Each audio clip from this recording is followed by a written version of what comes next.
Hey, gorgeous. How's it going? Happy Tuesday. It's Bex here with another Tune Up Tuesday, here to tune your heart to the frequency of love. And I'm coming at you today from the Mexican outpost of the Forerunner vehicle, out and about in the world today, with a really interesting message about what do you do? How do you stay committed to your conscious dating practice when everything in you is just like, oh, no, canceled, can't even? Because this happens. It happens to my clients. I know it happened to me in my dating practice. It happens to us in other parts of our lives too, not just our love life and our dating life.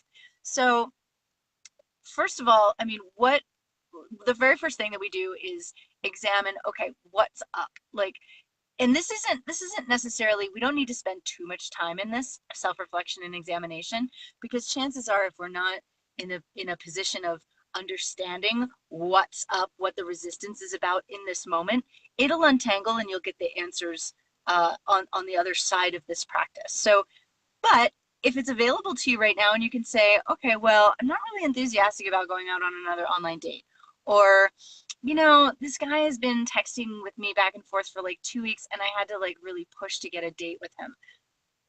Those are really valid and like valid things to be feeling. I know in my position, I almost didn't go out on my first date with the man who's now my husband because of some of those things. Like, not that one of them was definitely, I was trepidatious about going out on another date that I found with somebody that I met online. Um, and then a big part of me just wanted to like chill out and relax and not have to like do like anything extraordinary to impress anybody that night. And we shouldn't feel like we have to do anything extraordinary to impress anybody. So just for your little knowledge. Um, so reflect, ask yourself, what's this about? If something comes up, that's great. Just and it's an invitation not to judge it, but just to hold it and to hold space for it in your heart. And then this next step is the most important thing: is we've got to get out of our head. We've got to get out of our head, our fear, our resistance, and move into something more expansive, which would be love or appreciation, gratitude, or at least neutrality. Um, and making that shift is not always an easy thing. But one of the things that I do is like I change environments. So today I was feeling the funk.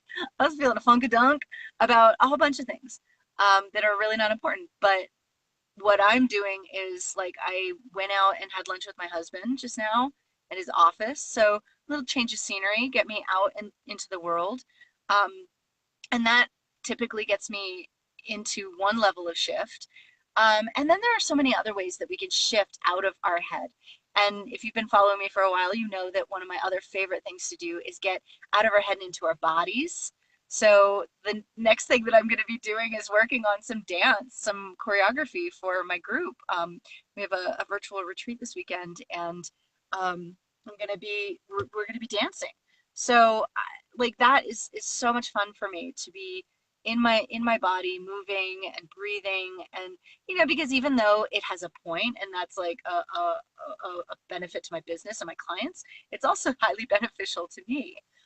But other ways that we can get out of our head and into love or expansive energy like gratitude is focusing on, well, okay, so change of environment, getting into our bodies, um, and getting into your body doesn't have to be dance. It could be breath. You could just sit and do several rounds of deep breaths. I just listened to a podcast recently, that was Aubrey Marcus being interviewed by Tom Bilyeu on Impact Theory on YouTube. You can find it. Go Google it. And Aubrey Marcus was saying that it's not three deep breaths that shifts us into expansive energy. It's actually six deep breaths. So if you're in a three deep breath practice, I invite you to expand that and try a six deep breath practice, just for shifting and getting into your body. A meditation. I often will do a 5-minute meditation. I'll just set like a 5 minutes on my phone, 5-minute timer on my phone, just to switch gears, to do something new, to focus on the thoughts that are coming up and to recognize what they are and then dismiss them. mindfulness meditation. Getting out of our heads, we can also access laughter. So, one of the other things that I might do in a course of a day, or if I'm moving into something that I have a lot of resistance around, I might pull up like a YouTube video of Maru the cat, or or something else that like is silly and would make me laugh. Now, you may not think Maru the cat is very funny, but that's fine. There's something out there for you that might make you laugh. And that could be, picking up a book that is just like rich with humor, or phoning a friend, asking them like, "Hey, I'm in a funk. Is there a funny story you can share with me?"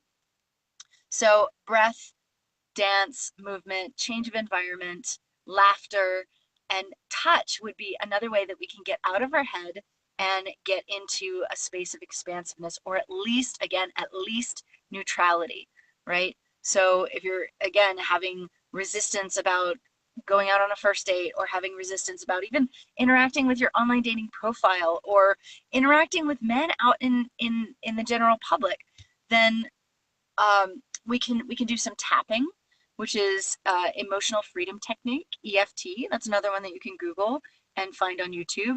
But it's a system of incorporating your nervous system as well as powerful language to shift the neuroplasticity of your mind and the way that we think about ourselves. So those are some of the techniques that I use whenever I'm in a resistance funk, or just feeling like I don't wanna, or like hashtag canceled, not gonna. And because here's the deal, what's really true is that by doing the thing that we have so much resistance around, we're that much closer to our vision, our dream, our desire becoming our reality.